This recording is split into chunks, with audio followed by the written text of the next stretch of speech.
Question one, who is the writer of the book natural history? Okay, ये natural history का जो writer होता है, ऑथर होता है, इसका नाम है ये आपका प्लिनी। ये प्लिनी कहा जाता है। ये प्लिनी, ये कभी कभी इसको हम लोग कहा जाता है Pliny the Elder. Pliny the Elder ये आपका एक रोमन ऑथर है, जिसे ये बुक को, ये प्लिनी द एल्डर, इसका जरिए लिखा गया था आपका 77 AD को। आप लोग को याद रखना है, ये इतना पुराना है ये। 77 AD, जब आपका रोमन एम्पायर था ना पहले, उसी समय में आपका प्लिनी, ये प्लिनी द एल्डर ने ये नेचुरल हिस्ट्री को लिखा था आपका ये समय में, जब रोमन एम्पायर था। आप लोग को याद रखना है। फिर टू को देखिए, the Allahabad pillar inscription was composed bye. Okay, यहाँ में अलाहाबाद पिलर इंस्क्रिप्शन, इसको कंपोज किया गया था आपका इन ऑप्शन में से ऑप्शन ये आपका ऑप्शन सी, हरिसेना। हरिसेना ने इसको लिखा था। और ये अलाहाबाद पिलर इंस्क्रिप्शन ये आपका संस्कृत में भी लिखा गया है। और इसका पीरियड की बात करने से, कौन सा पीरियड में इसको लिखा गया था बोलने से, ये आपका जब ये समुद्रगुप्ता ना, गुप्ता जो गुप्ता एम्पेयर, यानी गुप्ता एम्पायर होता था आपका ये इंडिया में, तो उसी समय में लिखा था। और साल की बात करने से ये आपका ये 4 सेंचुरी का था। ओके, 4 सेंचुरी यानी आपका ये समय का था 335 ये CE, यानी आपका 335 टू, आप लोग को याद रखना है, 335 टू 375 ये CE का कोमोनीरा, यानी CE यानी कोमोनीरा। ओके, ये समय में इसको बनाया गया था। लेकिन आप लोग को याद रखना है कि हरिसेना जो आपका ये समुद्रगुप्ता का जो कोट पॉइंट था, इसी ने ये अलाहाबाद पिलर इंस्क्रिप्शन को ये इसी का द्वारा लिखा गया था। ओके, फिर आपका ये क्वेश्चन नंबर 3 को देखिए, Namdapha wildlife sanctuary declared as national park in the year. Okay, देखिए आपका ये नामदफा नेशनल पार्क, यानी पहले इसका नामदफा वाइल्ड लाइफ सेंचुरी था, फिर इसको डिक्लेयर किया गया था नेशनल पार्क। ये आपका 1983 को ये डिक्लेयर किया गया था नेशनल पार्क। और ये नामदफा वाइल्ड लाइफ सेंचुरी इसको एस्टैब्लिश किया गया था 1972 को। ओके, आप लोग इसको याद रखना, ये 1972 जब अरुणाचल प्रदेश को यूनियन टेरिटरी डिक्लेयर किया गया था, उसी समय में इसका वाइल्ड लाइफ सेंचुरी बोल के इसको डिक्लेयर किया गया था। फिर जाके 1983 को फिर से ये वाइल्ड लाइफ सेंचुरी को नेशनल पार्क डिक्लेयर किया गया था। और ये आपका नामदफा वाइल्ड लाइफ सेंचुरी कौन सा डिस्ट्रिक्ट में बोलने से आपका ये चांगलांग डिस्ट्रिक्ट में है। और इसका डिटेल आप लोग जो मेरा अरुणाचल प्रदेश का जो GK वीडियो होता है जो प्लेलिस्ट में, उसमें डिटेल मिलेगा। ओके, फिर और को देखिए यहाँ में, Advaita philosophy was advocated by. Okay, Advaita philosophy होता है, इसको एडवोकेट किया गया था इन ऑप्शन में से। ये ऑप्शन ए है, ये आदि शंकराचार्य, ये आपका एडवोकेट यानी आपका ये एक हिंदू फिलोसोफर था और थियोलॉजियन। तो इसका समय की बात करने से ये आपका जो एडवाइटा फिलोसॉफी ये आपका 8th सेंचुरी का था। ओके, ये आप लोग को याद रखना है, ये 8th सेंचुरी का था, ये आप लोग को याद रखना पड़ेगा। ये 8th सेंचुरी में ये एडवाइता फिलोसॉफी इसको एडवोकेट किया गया था, ये आदि शंकराचार्य जो हिंदू का है, आप लोग को याद रखना है।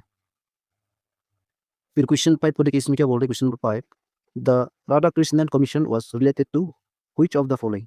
ओके, यहाँ में देखिए राधा कृष्णन कमीशन यहाँ में दिया गया है, तो ये कौन सा फील्ड से रिलेट करता है बोलने से आपका ये एजुकेशन का है, option C education. Okay, Radhakrishnan commission ये आपका ये सेटअप किया गया था आपका 19, आप लोग को याद रखना पड़ेगा, ये 1948। इसलिए आपका देखिए ये पर्स, ये एजुकेशन का फर्स्ट कमीशन होता है इंडिया का इंडिपेंडेंस होने के बाद।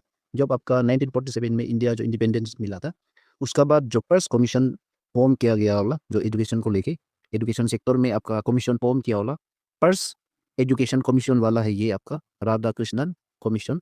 और ये कमीशन को फॉर्म किया गया था आपका डॉक्टर सर्वपल्ली राधाकृष्णन के जरिए, आप लोग को याद रखना है, डॉक्टर सर्वपल्ली राधाकृष्णन। फिर 6 को देखिए, on which date did the Jallianwala Bagh massacre take place. यहाँ में डेट को पूछा गया, यहाँ में देखिए डेट ना, तो ये कौन सा डेट में ये जालियनवाला बाग मैसेकर हुआ था बोलने से ये आपका ऑप्शन बी है, ये अप्रैल 13 1919 को। ये आपका ये जालियनवाला बाग मैसेकर में इतना ज़्यादा आदमी मार दिया गया था, ये आपका ब्रिटिश के जरिए ना।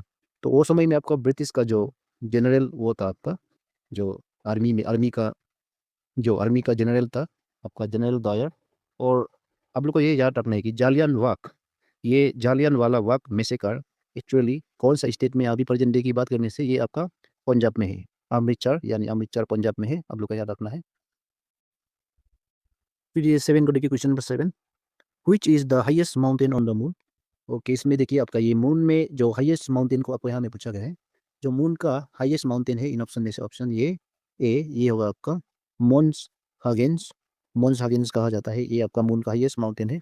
और इसका जो अर्थ का हाईएस्ट माउंटेन होता है आपका माउंट एवरेस्ट, इनती एवरेस्ट का साथ इसका कंपेयर किया जाता है। ओके, फिर 8 में देखिए, where is Raja Ampat islands located? कौन सा कंट्री में आपका ये राजा अम्पत आइलैंड जो है आपको बोलने से आपका ये इंडोनेशिया में है, ऑप्शन ए। और इसका पास कितना स्मॉल आइलैंड्स होता है आप लोग को पूछा जाने से ये आपका 1000, आप लोग को याद रखना है 1500 आइलैंड्स होता है यहाँ में, 1500 स्मॉल आइलैंड्स, इसको आप लोग को याद रखना है। फिर ये आपका क्वेश्चन 9 को देखिए, question number 9, which country is called as the land of mountains and rivers? Okay, कौन सा कंट्री को देखिए land of mountains and rivers कहा जाता है बोलने से आपका ये ऑप्शन बी है ये आपका म्यांमार। म्यांमार को आप देखिए माउंटेन्स एंड रिवर्स का जगह कहा जाता है, land of mountains and rivers. और 10 में क्या बोल रहे देखिए, which of the following oceans are connected by Panama canal?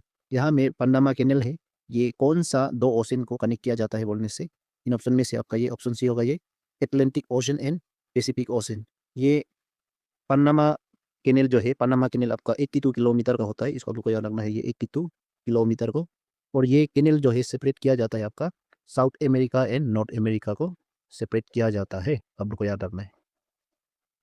फिर आपका नेक्स्ट क्वेश्चन है ये question number 11, who was the first person to reach the south pole of Antarctica? Okay, Antarctica में जो फर्स्ट पहुंचने वाला जो पर्सन है आपका ये रॉयल एमुंडसेन, ये आपका रॉयल एमुंडसेन, ये आपका फर्स्ट पर्सन है जो साउथ पोल ऑफ अंटार्कटिका में पहुंचा था।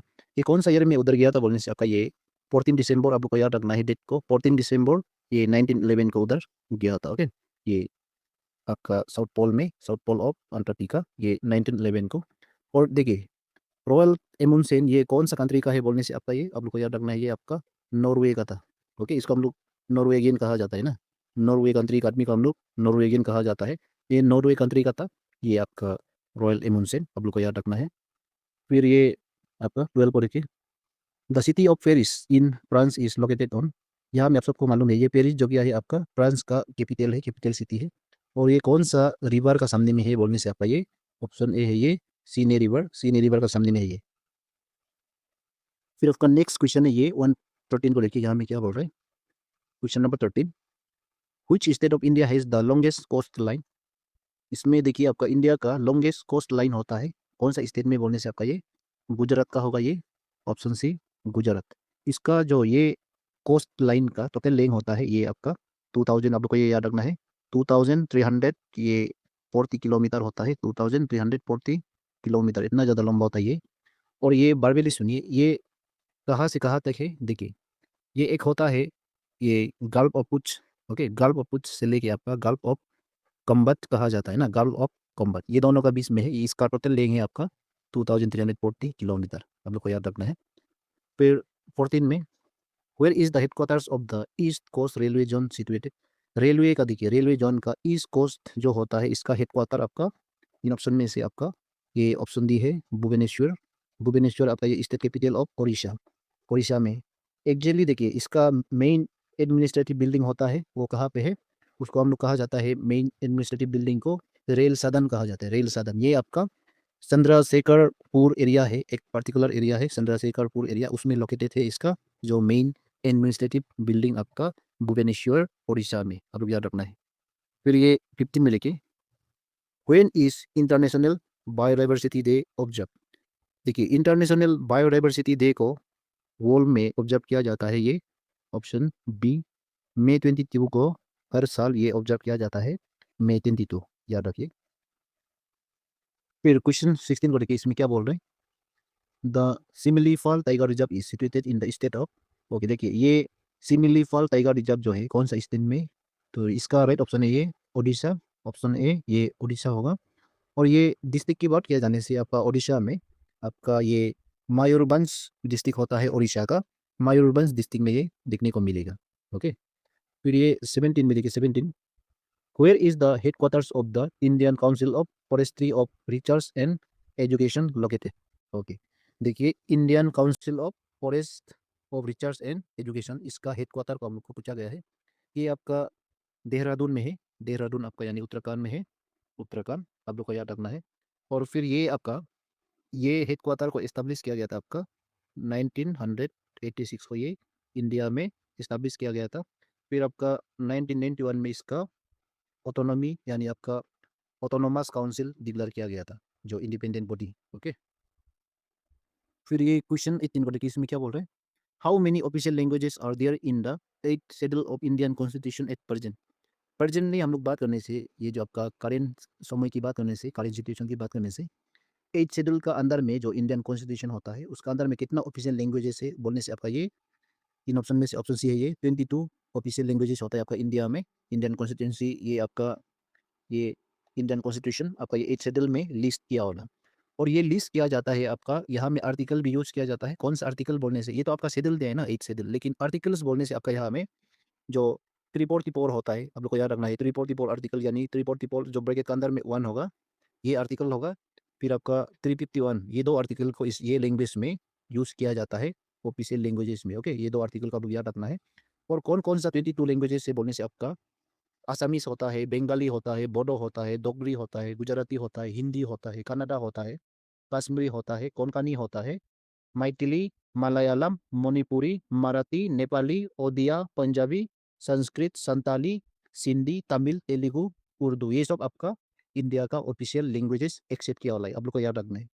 फिर ये 19 को देखिए, Bardo Chham dance is perform in which state. Okay, Bardo Chham dance जो है आपका अरुणाचल प्रदेश का है। ये आपका शेरडुकपेन लोग होता है ना, शेरडुकपेन ट्राइब, वो आपका specially west Kameng district and Tawang district में रहने वाला लोग का जो ये ट्रेडिशनल फोक डांस होता है, आप लोग को याद रखना है। नेक्स्ट क्वेश्चन 20 को देखिए, इसमें क्या बोल रहे हैं, which schedule of the Indian constitution deals with the distribution of power between the central and state governments. State governments and central governments का जो पावर जो मेंटेन करने वाला शेड्यूल है आपका, ये ऑप्शन बी है, ये 7 शेड्यूल।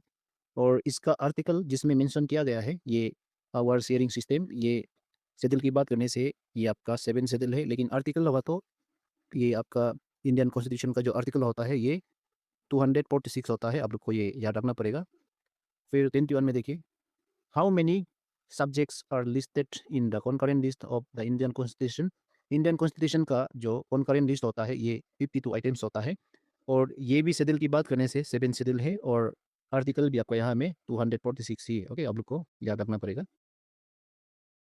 ये क्वेश्चन नंबर 22 को देखिए, the right to information act came into force on. यहाँ में देखिए आरटीआई जो आपका ये 2005 को बनाया था, कौन सा महीना में आपका ये ऑप्शन बी है, ये 2 अक्टूबर 2005 को ये लागू हुआ था आपका। लेकिन इसका एड ऑफ इसका ये गवर्नमेंट ऑफ इंडिया यानी पार्लियामेंट में आपका ये 12 मई 2005 को ही बनाया था। उसका बाद ये काम पे ये आरटीआई को लगाया गया था आपका वही साल में 12 अक्टूबर 2005 को, आप लोग को याद रखना है। फिर 23 में देखिए, Which of the following article of the Indian Constitution deals with the special provisions for the state of Arunachal Pradesh. Okay, यहाँ में देखिए स्पेशल प्रोविजन बोल रहे हैं ना, देखिए यहाँ में एक्चुअली ये स्पेशल प्रोविजन को आपका गवर्नर ऑफ अरुणाचल प्रदेश इसको दिया जाता है। वो आर्टिकल का नाम होता है ये ऑप्शन बी है 371H, ये है option B is our correct answer for this question. आपका ये नेक्स्ट क्वेश्चन, क्वेश्चन नंबर 24 को देखिए, the term radioactivity was given by. Okay, ये टर्म रेडियो एक्टिविटी ये टर्म को दिया गया था आपका ये ऑप्शन बी है, ये मेरी क्यूरी। ये मेरी क्यूरी देखिए, ये टर्म को फर्स्ट टाइम ये मेंशन किया गया था रेडियो एक्टिविटी बोल के, कौन सा ईयर में आप लोग को पूछा जाने से ईयर था इसका ये 18, ये आप लोग को याद रखना है 1898। और इसको 19 आपको याद रखना पड़ेगा 1903 को इसको ये नोबेल प्राइज भी दिया गया था इसका। ओके, ये मेरी क्यूरी को। और ये आपका मेरी क्यूरी जो आपका एक फ्रांस फ्रांस कंट्री का एक साइंटिस्ट है, आप लोग को याद रखना है। लेकिन जो रेडियो एक्टिविटी में जो फर्स्ट काम करने वाला कौन था, रेडियो एक्टिविटी में जो फर्स्ट काम करने वाला था आपका यहाँ में नहीं दिया है, उसका नाम था आपका हेनरी बेक्वेरेल। आप लोग को याद रखना है हेनरी बेक्वेरेल, जो प्रीवियस वीडियो में हम लोग देखा था। ये हेनरी बेक्वेरेल आपका रेडियो एक्टिविटी के बारे में जो काम कर रहा था, कौन सा ईयर में बोलने से आपका ये हेनरी बेक्वेरेल ये रेडियो एक्टिविटी को डिस्कवर किया गया था आपका 1896 को, आप लोग को याद रखना है 1896।